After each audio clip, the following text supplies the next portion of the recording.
Hi everyone. I just thought I'd put together a quick video just to go through how to export files in Logic. I've had a few requests for it, and I just thought I'd put it into one short video. So step one is just so we've got a song here with all the parts that we need. We've got the vocals, the drums, the bass. Everything is in the arrangement that we wish to send. Step one is to just get the cycle range at the top and just make sure that covers the entirety of all the tracks.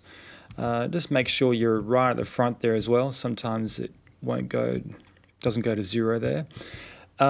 And just make sure as well the very end of it, if there's any sort of reverb tails or delays on any of the tracks that you wish to export, that sort of takes into account those tails and fade outs, that kind of thing, because if it stops short, then it won't export right to the end. So the first thing I'm going to do is to show you how we're going to export the tracks with no plugins. So all the tracks are dry, with no effects, tuning, or anything on them, and then they can be supplied to the mix engineer.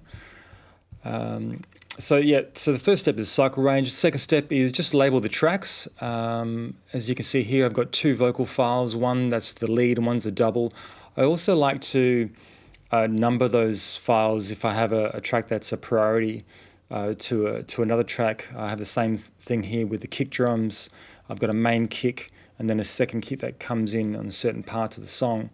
I think that's really important as well. So when it gets to the mix engineer, and when they import them, it's very clear on which is the lead vocal, and also it'll basically come up in their DAW in the same way. So in the same sequence, it will have the vocal on top and the second one beneath it. Same with the kick drums, so they know that the order that you've been seeing them in. And just make sure that you've got everything unmuted here. So for example, here I see I've got a little bit of a I'm guessing that was probably intentional. If I did export that kick track as it is, what would happen is that particular region won't be exported. So just make sure you've unmuted all the parts, because that won't export. Okay, so we've labeled it. Now we're just going to go into File, Export, All Tracks as Audio Files. And here I've pre-named a folder with the name of the song. Make sure you click into that folder. And just I also add the BPM information of the track and the sample rate of the song, which is 48 kilohertz. Just makes it really clear for the mix engineer. I'd recommend WAV. AIFF is also fine, or WAV. 24-bit is really essential. This is assuming that you've also clicked in Logic in your record settings, which is a previous video of mine, that you're enabling 24-bit recording. Obviously, if you've recorded anything at 16-bit, it will still output at 16-bit.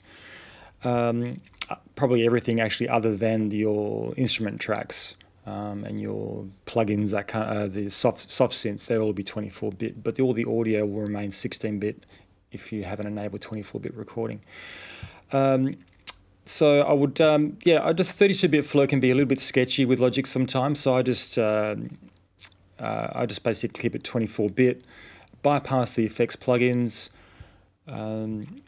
and basically everything that you've labeled there, all your files and the file labeling, will export with those file labelings with a BIP, bounce in place suffix at the end. Okay, so we've just got to cancel that for the moment. Now, just say you do have something that you do want to export with the effects on. So for example, here I've got a vocal file that's got a little bit of that's got delays and reverbs and some pitching on it that I want to sort of retain, give them to the mix engineer as well. So now that my previous export basically didn't include any of that, it just included the dry vocal. So what I would do is make sure your cursor is on the track that you wish to export. Go File, Export, One Track as Audio File, and just deselect that bypass. And now We might want to rename that track as well, so vocal effects wet as an example, so you don't have two files with the same name, and that will export that track with all the effects on them. Another thing that someone asked me recently was if you've done any sort of flex pitching on the vocal, whether that will export in bypass, and the answer is no, it won't unless you've turned flex off.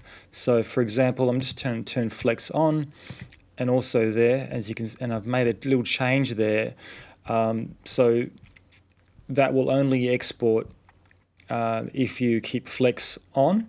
If you don't, if you turn it off there and there, now if you export with the bypass, it will be as intended. So that's basically everything, I think. I hope that's all been very helpful, and I'm going to do some more of these videos soon. Have fun making music.